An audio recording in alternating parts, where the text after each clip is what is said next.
برادران ملت اسلامی، السلام علیکم ورحمۃ اللہ وبرکاتہ۔ الحمد للہ الحنان المنان الذي خلق الانسان وعلمه البیان، والصلاة والسلام على رسوله سید الانس والجان وعلى آلہ واصحابہ ذوی الخیر والاحسان، اما بعد، فاعوذ باللہ من الشیطان الرجیم، بسم اللہ الرحمن الرحیم۔ وَأَمَّا بِنِعْمَةِ رَبِّكَ فَحَدِّثْ، صدق اللہ مولانا العظیم۔ بارگاہ رسالت معاذ صلی اللہ علیہ وسلم میں درود پاک کا ہدیہ پیش کریں۔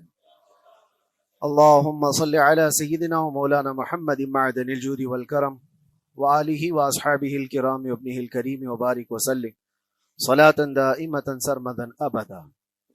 قرآن عظیم میں اللہ رب العزت ارشاد فرماتا ہے، وَقَلِيلٌ مِّنْ عِبَادِيَ الشَّكُورُ، میرے بندوں میں شکر کرنے والے بہت کم ہیں۔ اور یہ بات صحیح ہے کہ بندے پر بے شمار نعمتیں اللہ تعالیٰ عطا کیا ہے، بے شمار ہیں۔ وَإِن تَعُدُّوا نِعْمَتَ اللَّهِ لَا تُحْصُوهَا، اگر تم اللہ کی نعمتوں کو گننا چاہو گے تو شمار نہیں کر سکو گے۔ شیخ سعدی رحمۃ اللہ تعالی علیہ فرماتے ہیں کہ تمہارا ایک سانس لینا بھی نعمت ہے، سانس کا باہر نکالنا بھی نعمت ہے، اور اگر صرف سانسوں کی نعمتوں کا شکر ادا کرنے پر بندہ بیٹھ جائے تو پوری عمر اس کی تمام ہو جائے۔ باقی نعمتوں کا کیا ہے؟ بے شمار نعمتوں سے نوازا ہے اللہ تعالیٰ نے، لیکن انسان کی فطرت میں یہ بھی ہے کہ کبھی ایک چیز کی کمی محسوس ہوتی ہے تو وہ واویلا مچاتا ہے، بہت شور کرتا ہے کہ مجھے یہ تکلیف ہوئی، وہ تکلیف ہوئی۔ اس کے صحت کے زمانے کو وہ یاد نہیں کرتا، مصیبت کے زمانے کو بہت جلدی یاد کرتا ہے۔ اسی لیے شکر گزار بندے بہت کم ہیں۔ عادت یہ ڈال لیں، جب مصیبت آئے، کوئی تکلیف آئے، تو ہمارے اندر یہ احساس پیدا ہو جائے کہ میرے گناہ اس سے بھی بڑی مصیبت کے لائق تھے، اللہ نے کم مصیبت عطا کی۔ جب کوئی بیمار ہو جائے، جب کبھی کسی آفت میں مبتلا ہو جائے تو یقیناً درد تو ہوتا ہے، آدمی سہن نہیں کر پاتا، لیکن احساس دل میں یہ پیدا کرے اگر وہ انصاف کرنے پر آئے رب تبارک و تعالی میرے ہر گناہ کے بدلے بڑی بڑی سزائیں دے سکتا ہے، میں چھوٹی سی سزا میں ملوث ہوں، اللہ کریم اس کا شکر ہے۔ اسی طرح سے میرے عزیزو، ایک بات میں آپ کو بتاتا ہوں، خاص طور پر ہمارے قید کے زمانے میں بہت سارے ایسے قیدی جیل کے اندر جانے کے بعد ان کے حالات ایسے ہو جاتے ہیں، وہ نا امید اور مایوس ہو کر کفریہ جملے بکنے لگ جاتے ہیں۔ ان کے حالات ایسے ہو جاتے ہیں کوئی خدا نہیں، اگر ہوتا تو ہماری سنتا، بہت کچھ عبادتیں بھی کرتے ہیں، نہیں جب قبول ہوتی ہے تو مایوس ہو جاتے۔ تو یہ تو اندر کے حالات ہیں، باہر بھی کسی کے ساتھ ایسا ہو سکتا ہے۔ میں تو 10 سال سے دعا کر رہا ہوں، اولاد ہی نہیں ہوئی، کوئی یہ کہتا ہے۔ شادی ہو گئی، 10 سال ہو گئے، بچے نہیں ہو رہے ہیں۔ کوئی یہ کہتا ہے کہ میری بیٹی کا رشتہ ہی نہیں ہو رہا، ہر وظیفہ کر لیا، ہر دعا کر لیا، پھر یہاں سے نا امیدی، ناشکری۔ یہ جملے انسان کو کہاں تک پہنچا دیتے ہیں۔ ایک بات میں آپ کو بتاؤں، مولا علی کرم اللہ وجہہ الکریم کی یہ حکمت بھری بات ہے، ارشاد فرماتے ہیں جب کبھی مصیبت آئے اللہ کی طرف سے تو یہ امتحان ہے یا سزا ہے، کیسے پتا چلے؟ ظاہر سی بات ہے، ہر کوئی یہ کہتا ہے یہ تو اللہ کی طرف سے امتحان ہے، آزمائش۔ ہم بھی اندر تھے تو یہ بار بار احساس دلایا جاتا تھا، اور بعض لوگ یہ کہتے تھے کہ اللہ کی طرف سے آزمائش ہے، امتحان ہے، اس کو گزار لیجیے۔ بعض مرتبہ امتحان ہے اور بعض موقعوں پر سزا ہے، اور سزا کب ہے اور امتحان کب ہے یہ کیسے پتا چلے؟ بہت بڑا فارمولہ ہے۔ مولا علی کرم اللہ وجہ الکریم فرماتے ہیں جب کبھی تم پر کوئی مصیبت آئے تو یہ دیکھ لینا ان مصیبتوں کے دن میں تم اگر اللہ سے زیادہ قریب ہو گئے ہو، دعا زیادہ کرنے لگ گئے ہو، وظیفے زیادہ کرنے لگ گئے ہو، تو اس کا مطلب ہے کہ اللہ تعالیٰ تم کو امتحان میں رکھا ہے۔ اور اگر مصیبتوں کے آنے کے بعد بندہ دور ہو جاتا ہے اللہ سے، پھر وہ بپھر جاتا ہے، گناہ زیادہ کرنے لگتا ہے، تو سمجھ لو یہ سزا میں ملوث ہے۔ اب سب کی زندگی میں یہ مصیبتیں جب آتی ہیں تو خود اپنے آپ کو ریئلائز کرے، احساس کر کے دیکھے کہ مصیبت آئی ہے تو میرے ہاتھ میں تسبیح آ گئی یا پھر گالی گلوچ، مصیبت یا آفت آئی ہے میرے گھر پر تو میں عبادت اور نماز کی طرف زیادہ جا رہا ہوں یا پھر عیش و عشرت کی طرف زیادہ جا رہا ہوں، تو تمہیں خود پتا چل جائے گا کہ تم اللہ کی طرف سے امتحان میں ہو یا پھر سزا میں ہو۔ میرے عزیزو، بہت مقامات ایسے ہیں جہاں پر بظاہر مصیبت کی حکمت ہمیں نہیں معلوم ہوتی کہ کیوں آئی یہ مصیبت، کیوں دی گئی ہے ہمیں ایسی تکلیف۔ اسی کا نام تقدیر ہے کہ اللہ تعالیٰ کے لکھے ہوئے پر راضی رہنا یہ مومن کی شان ہے۔ مومن کو ہمہ وقت اللہ تبارک و تعالیٰ کی طرف سے لکھی ہوئی اس تقدیر پر راضی رہنا ہے۔ آپ کو میں ایک بات بتا دوں، حضرت ابو جندل ایک صحابی ہیں، مکہ مکرمہ میں ایمان لائے، رسول پاک صلی اللہ تعالی علیہ وسلم جب ابھی مکہ میں تھے، اس وقت غریب صحابہ کو کفار مکہ، مشرکین مکہ کس طرح سے پکڑ کر مارتے تھے، کیسے کیسی سزائیں دیا کرتے تھے۔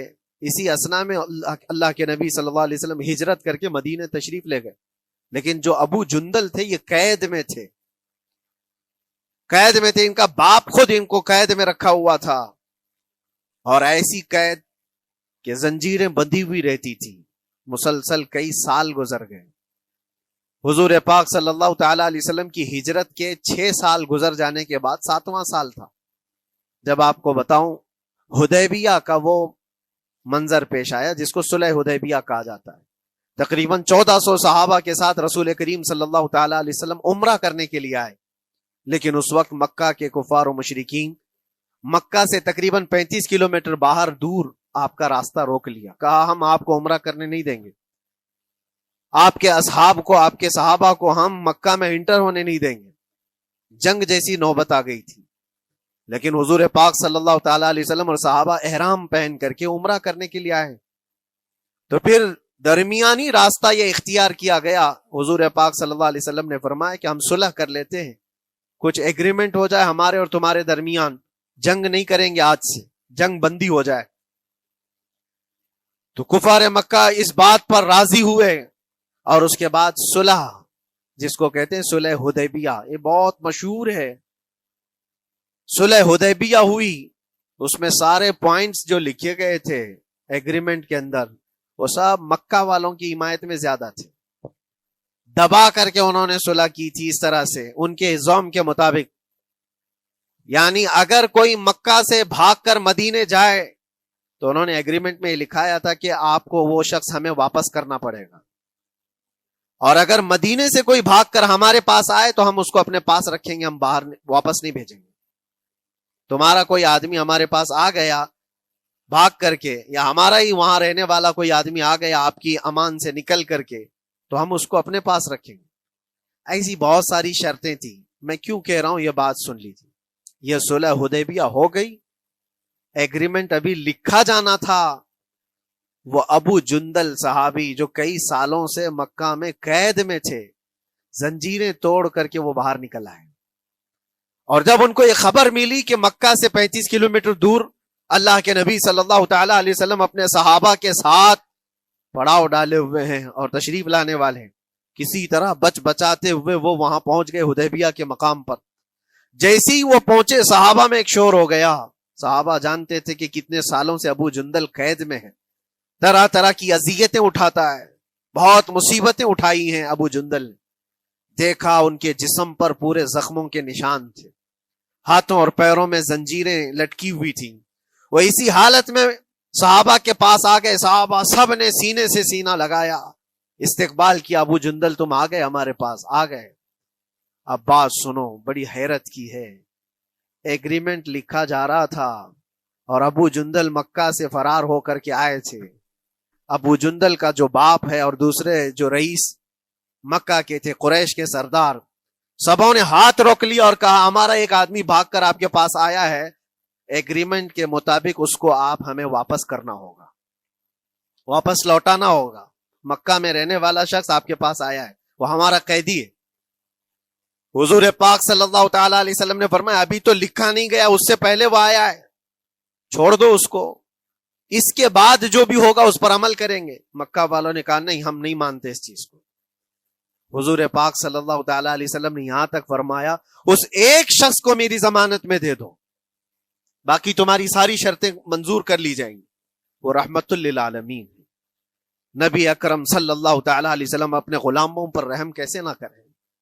جب ان حالات میں دیکھا ابو جندل کو تو صحابہ بھی حضور کے پاس آئے اور کہا یا رسول اللہ صلی اللہ علیہ وسلم صلح کیوں کر رہے ہیں، ان کے ساتھ جنگ کریں گے ہم ان کو، ہم نے بدر میں، احد میں، خندق میں ان کے ساتھ جو مقابلے کی ہمیں تجربہ ہے، ہم ان کے پرخچے اڑا دیں گے، آپ اجازت دیں ہم جنگ کریں گے۔ اللہ کے نبی فرماتے ہیں میں جو دیکھ رہا ہوں وہ تم نہیں دیکھ رہے ہو، اللہ کا حکم نہیں ہے جنگ کرنے کا، صلح ہے۔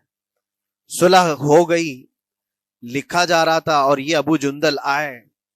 آپ جب حضور پاک صلی اللہ تعالی علیہ وسلم نے فرمایا ٹھیک ہے، ایگریمنٹ کے مطابق ابو جندل کو مکہ واپس بھیجنا پڑے گا، اتنا فرمایا تھا حضور نے، ابو جندل دھاڑے مار مار کر رونے لگے اور صحابہ کو جا کر کے اپنے زخم دکھانے لگے کہ دیکھو مجھے واپس بھیجا جا رہا ہے، مجھے واپس بھیجا جا رہا ہے۔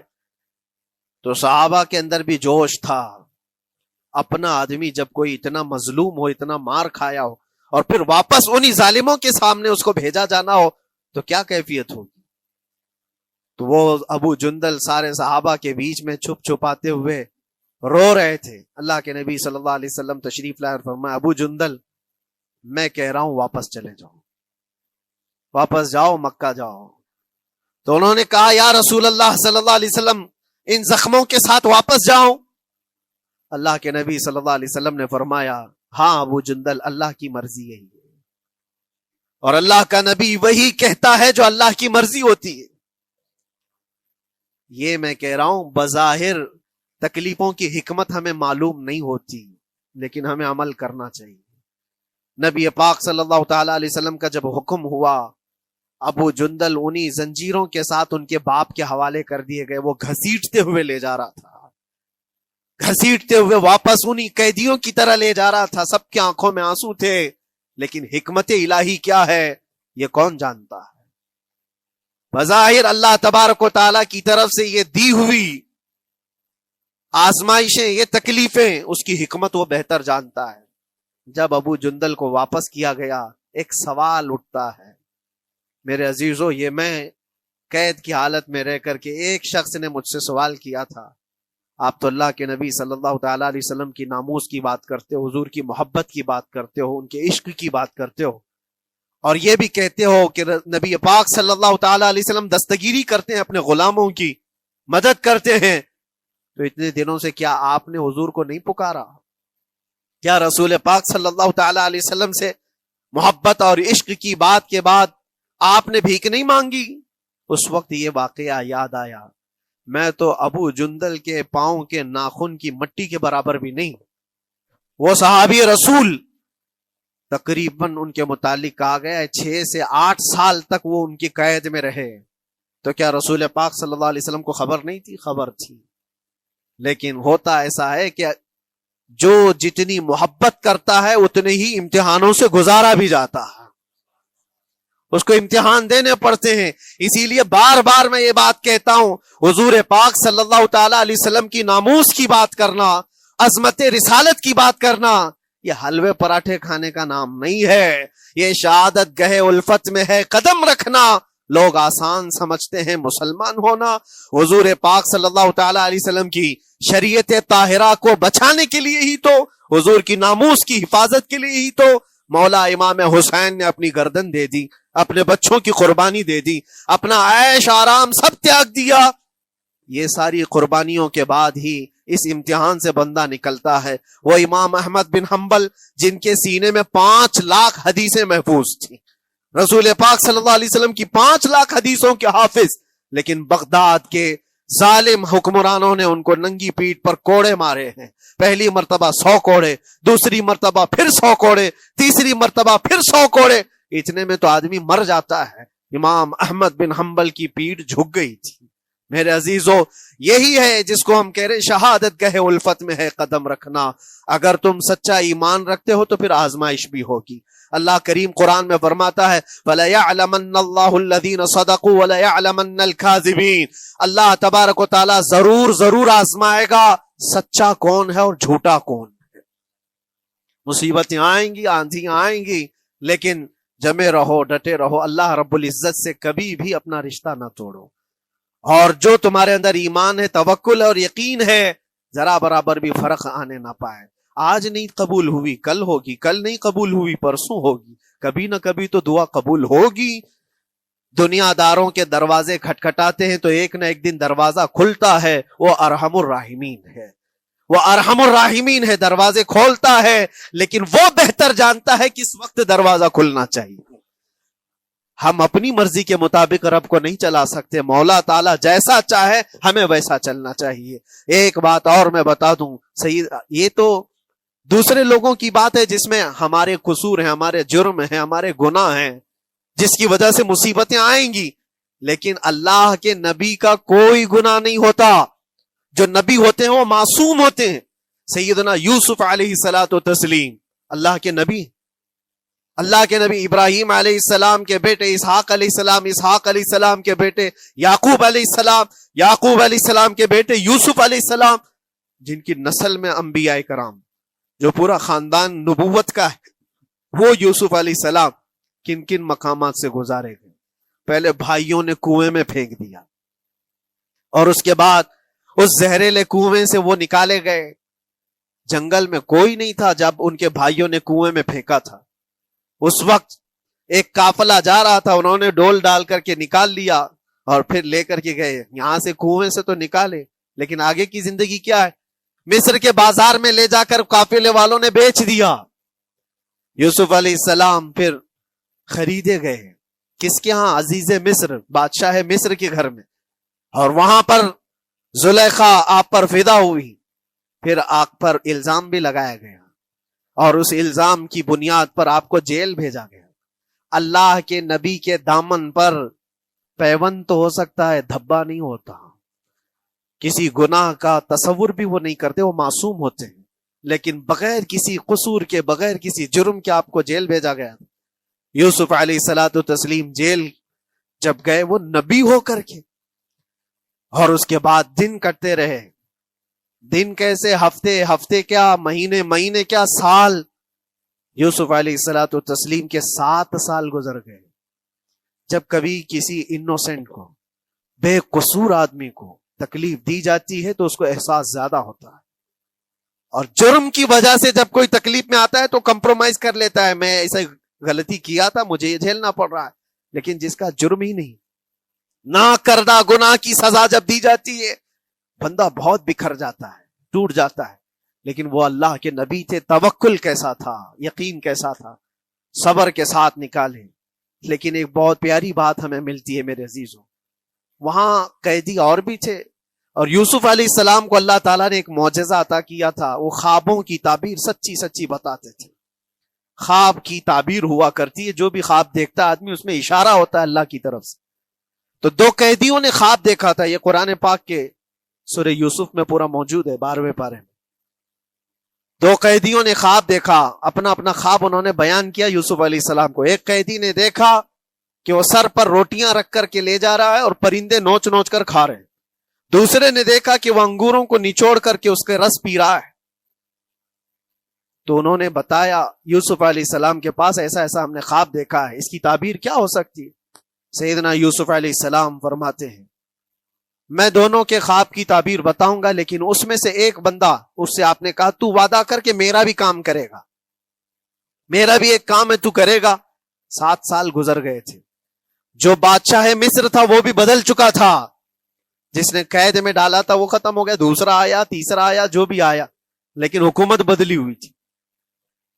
تو خواب کی تعبیر بتانے سے پہلے ایک قیدی سے یوسف علیہ السلام نے کہا کہ میرا کام تو کرے گا. اس نے کہا ہاں آپ جو کہیں گے میں کروں گا.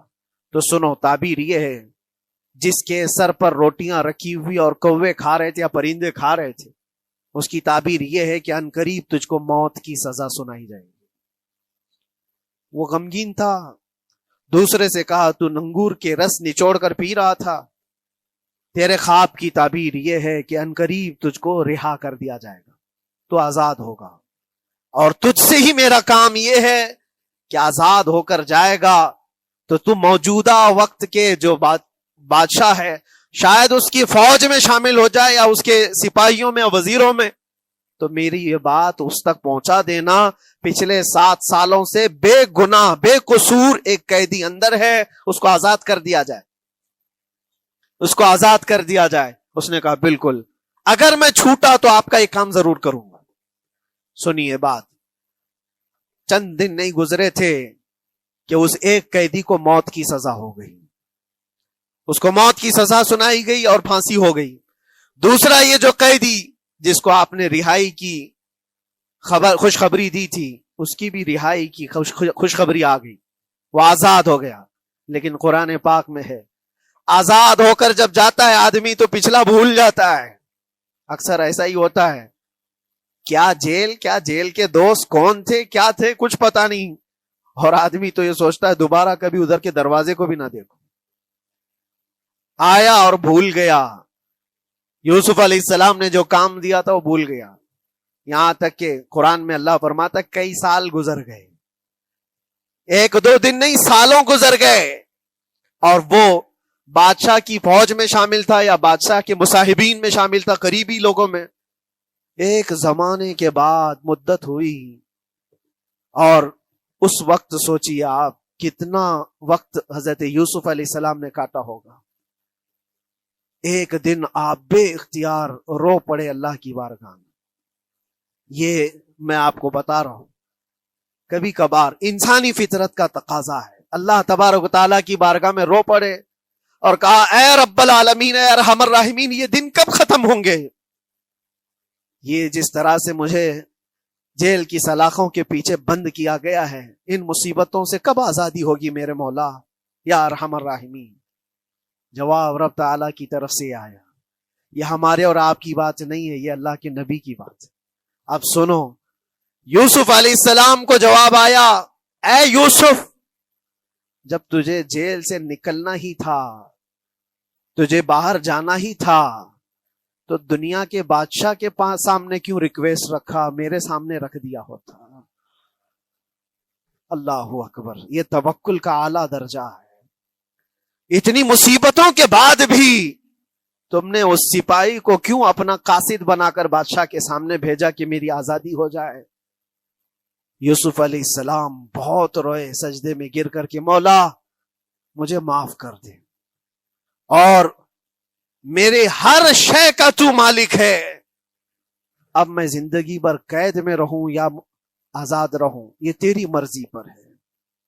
میرے عزیزو، پھر یوسف علیہ السلام کے ساتھ کیا ہوا؟ بادشاہ نے خود ایک خواب دیکھا اور وہ پریشان تھا، خوابوں کی تعبیر کوئی بتا نہیں رہا تھا۔ تب اس قیدی کو چھوٹے ہوئے کو یاد آئی بات کہ جیل میں ایک آدمی ہے جو سچی سچی تعبیر بتاتا ہے۔ پھر اس نے بادشاہ سے کہا ایک قیدی بہت شریف اور صالح ہے، وہ سچی تعبیر بتائے گا، آپ کہے تو میں اس کو لے آؤں، اور اس نے مجھے یہ کہا بھی تھا کہ اس کو آزاد کرنا ہے، آپ کے پاس ریکویسٹ رکھنی ہے کہ وہ بے قصور قید میں ہے۔ بادشاہ نے معلومات حاصل کی اور اس کے بعد پروانہ دے دیا کہ اس قیدی کو آزاد کیا جائے جس کو بے قصور رکھا گیا ہے، اور میرے خواب کی تعبیر بتائی جائے۔ یوسف علیہ الصلوۃ والتسلیم کو لوگ آئے لینے کے لیے۔ اب یہاں منظر اور ہے میرے عزیزوں، کہا کہ بادشاہ نے خواب دیکھا، اس کی تعبیر بتائے۔ آپ نے تعبیر تو بتا دی کہ کیا ہونے والا ہے اگلے 7 سالوں میں بادشاہ کے ساتھ، یہ ساری تعبیر بتائی، لیکن جب آزاد کرنے کی بات آئی تو آپ نے کہا رہنے دو، اب مجھے قید میں رہنے دو، اس لیے کہ آپ کو یہ احساس ہوگا کہ میں بادشاہ کے پاس کیوں رکھا ہے اس مقدمے کو۔ لیکن بعد میں بادشاہ اور اس کے مصاحبین اور اس کے وزیر آپ کو اصرار کرتے ہوئے لے گئے اور لے جا کر کے سیدھے وزیر اعظم کے تخت پر بٹھا دی، سیدھے وزیر اعظم کے تخت پر بٹھا دیا۔ پھر رب تبارک و تعالیٰ نے فرمایا اے یوسف، جب تک ہم چاہیں تب اندر رہے گا آدمی، اور جب ہم چاہ لیں باہر تو پھر اپنی مرضی سے کوئی اندر بھی نہیں رہ سکتا۔ حقیقت ہے میرے عزیزوں، جب مصیبتوں کے ختم ہونے کا وقت آئے پھر پوری دنیا کھڑی ہو کر کے بھی تم کو مصیبت نہیں دے سکتی، تکلیف نہیں دے سکتی۔ اور رب تبارک و تعالیٰ نے فرمایا وَإِن يَمْسَسْكَ اللَّهُ بِضُرٍّ فَلَا كَاشِفَ لَهُ، اگر تم کو اللہ کی طرف سے کوئی مصیبت آئے تو کوئی اس کو ہٹانے والا نہیں ہے۔ وَإِن يَمْسَسْكَ اللَّهُ بِخَيْرٍ فَلَا رَادَّ لِفَضْلِهِ، اور اگر اللہ تبارک و تعالیٰ کوئی بھلائی کسی بندے کو دے دے تو دنیا کی کوئی طاقت اس کو روک بھی نہیں سکتی۔ آج اگر رب تبارک و تعالیٰ ہم کو کوئی مقام اور مرتبہ دے دے، کوئی عزت اور انعام دے دے، سارے کتے بھونکتے رہیں، اس انعام کو کوئی رد نہیں کر سکتا۔ اللہ تبارک و تعالیٰ کا دیا ہوا فضل اس کو کوئی کاٹ نہیں سکتا، اور اس کی دی ہوئی مصیبت کو کوئی دوسرا ٹال بھی نہیں سکتا۔ اسی لیے آؤ لگے رہو اسی بارگاہ میں اور عرض کرو کہ مولا مجھ سے جو خطائیں ہوئی ہیں اس کو درگزر فرما دے، اور جس طرح کی بھی تو زندگی دیا ہے یہ تیرا شکر ہے مولا، شکر ادا کرنے کی عادت ڈال لو۔ اللہ تبارک و تعالیٰ فرماتا ہے لَإِن شَكَرْتُمْ لَأَزِيدَنَّكُمْ، اگر تم شکر ادا کرو گے تو میں اور زیادہ عطا کروں گا، اور زیادہ عطا کروں گا۔ آج اگر تھوڑی سی مصیبت ہے تو شکر ادا کرو کہ مولا بڑی مصیبت تو نہیں آئی ہے، یہ بھی تیرا کرم ہے، تیرا احسان ہے۔ مصیبت زدہ لوگوں کو دیکھتا ہوں تو پھر میں یہ کہتا ہوں ہاتھ بھی سلامت ہے، پیر بھی سلامت ہے، آنکھ بھی سلامت ہے، زبان بھی سلامت ہے، دماغ بھی چل رہا ہے، کیا یہ شکر کرنے کا موقع نہیں ہے؟ یہ شکر کرنے کا مقام نہیں ہے؟ آؤ ہر دن اللہ کا شکر ادا کرو، شکایتیں کم کرو، اللہ تبارک و تعالیٰ کو یہ زندگی پسند ہے۔ وآخر دعوانا ان الحمد للہ رب العالمین۔ السلام علیکم۔